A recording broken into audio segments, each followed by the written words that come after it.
त्यातला नन्याभाई वेगळा बोलला, त्यातला तो राहुल्या वेगळा बोलला, किंवा धर्मवीर मी केला, तर मला आनंद दिघे साहेबांची लँग्वेज लिहायची होती. भगवा ज्याच्या दारात, हिंदुत्व त्याच्या घरात. तर हा वाक्य मी त्यांच्या बाबतीत का लिहिलं, तर तो माणूस आला कुठून, त्याची विचारसरणी कुठली, ते सीकेपी होते, तर तशी भाषा मी तिथं वापरली. तात्पर्य काय, जसा विषय तशी भाषाला मोल्ड होणं हे लेखक दिग्दर्शकाचं काम आहे.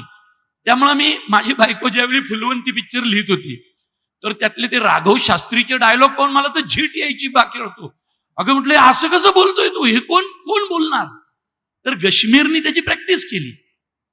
तर तात्पर्य काय, तर पुण्यातला राघव शास्त्री दाखवायचा आहे मला पेशवाईतला, आणि मी जर आडूनच बसलो, नाही नाही मी मुळशीतनं आलोय, राघव शास्त्री तसंच बोलणार, पेशवे साहेब आपल्याला यंदा, तर असं होणार नाही. मला राघव शास्त्री लिहायचं आहे, मला त्याची भाषा घेतलीच पाहिजे.